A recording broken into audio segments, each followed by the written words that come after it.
అందరికీ నమస్కారం. అబ్బా, వేసవి వచ్చిందంటే చాలు ఏసీ ఆన్ చేస్తే ఆ హాయే వేరు కదా. మనందరికీ అది ఒక ప్రాణ స్నేహితుడులాంటిది.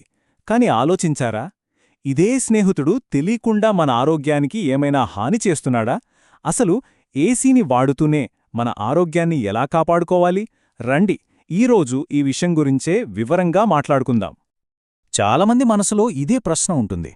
ఏసీ మనకు మంచి చేస్తుందా లేక చెడు చేస్తుందా?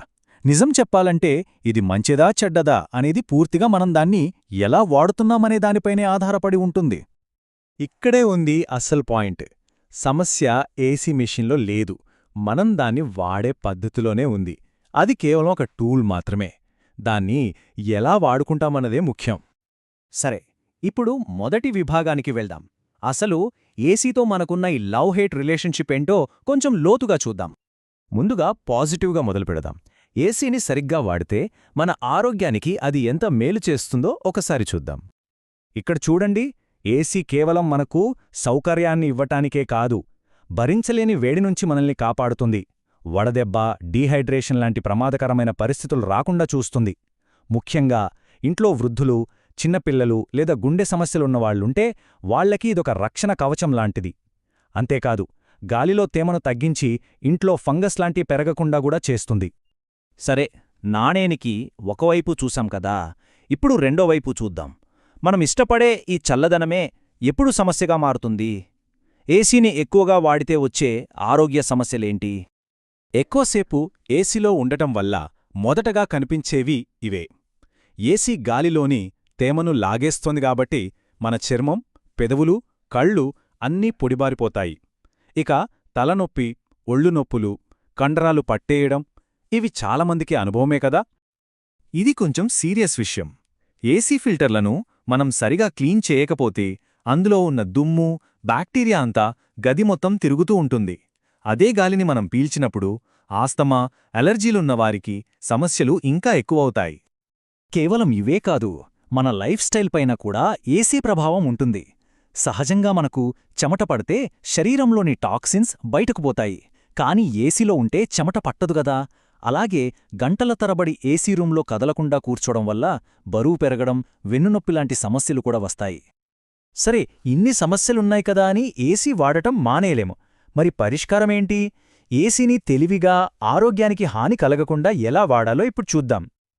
అన్నింటికన్నా ముఖ్యమైన నియమం ఏదైనా ఉందంటే అది ఇదే: టెంపరేచర్.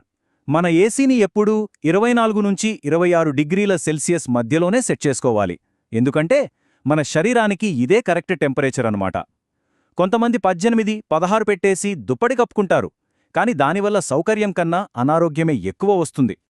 ఇక టైమింగ్ విషయానికొస్తే రోజులో 6 నుంచి 8 గంటల కంటే ఎక్కువసేపు ఏసీలో ఉండకపోవడమే మంచిది. కంటిన్యూస్గా ఏసీ గాలికి ఎక్స్పోజ్ అవడం వల్ల వచ్చే సమస్యలను ఇది చాలా వరకు తగ్గిస్తుంది. ఇవి చాలా సింపుల్ టిప్స్, కానీ చాలా ఎఫెక్టివ్. ఏసీలో ఉన్నప్పుడు ప్రతి 2-3 గంటలకొకసారి ఒక 5-10 నిమిషాలు బ్రేక్ తీసుకోండి.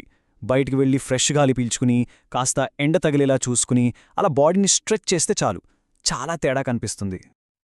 ఎప్పుడూ ఏసీ మీదే ఆధారపడటం ఎందుకు? మనల్ని మనం చల్లగా ఉంచుకోవడానికి కొన్ని సహజమైన మార్గాలు కూడా ఉన్నాయి. అవేంటో ఇప్పుడు చూద్దాం.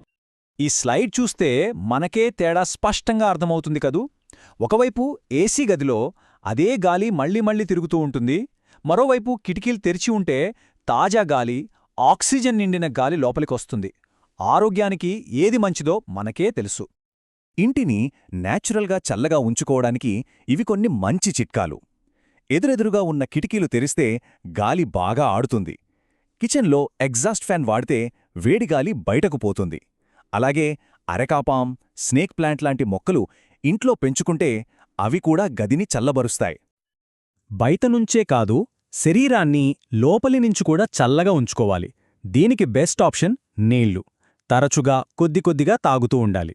దాంతోపాటు మజ్జిగ, కొబ్బరినీళ్లు, దోసకాయ, పుచ్చకాయ లాంటివి తీసుకుంటే శరీరం డీహైడ్రేట్ అవ్వకుండా ఉంటుంది, వేడి కూడా తగ్గుతుంది. సరే, ఇక ముగింపు దశకు వచ్చేశాం.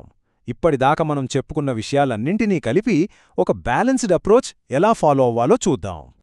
ఈ టేబుల్ మనం ఫాలో అవ్వాల్సిన ప్లాన్ను సింపుల్గా చూపిస్తుంది. చూడండి, ఏసీని రోజంతా కాకుండా కేవలం ఎండ ఎక్కువగా ఉన్నప్పుడే వాడాలి. టెంపరేచర్ ఎప్పుడూ 24–26 డిగ్రీల మధ్యలోనే ఉండాలి. రెగ్యులర్గా బ్రేక్స్ తీసుకుంటూ నీళ్లు తాగుతూ ఉండాలి. అలాగే ఏసీతో పాటు ఫ్యాన్లు, మొక్కలు, వెంటిలేషన్ కూడా ఉండేలా చూసుకోవాలి. ఇదే బ్యాలెన్స్డ్ కూలింగ్ ప్లాన్. ఈ వాక్యం చాలా ముఖ్యమైనదే. ఏసీ అనేది మన శరీరానికి ఒక సపోర్ట్ లాంటిది, అంతేగాని అది ప్రకృతికి ప్రత్యామ్నాయం కాదు. ఈ రెండింటి మధ్య బ్యాలెన్స్ పాటించడమే అసలైన తెలివి. కాబట్టి ఫైనల్గా చెప్పేది ఒక్కటే. సమస్య ఏసీతో కాదు, దాన్ని మనం అతిగా వాడటంతోనే వస్తుంది. ఏసీ మన శత్రువు కాదు, కాని గుడ్డిగా వాడకూడదు. తెలివిగా ఒక పద్ధతి ప్రకారం వాడుకుంటే ఈ వేసవిలో ఏసీ మనకొక మంచి మిత్రుల్లాగే ఉంటుంది.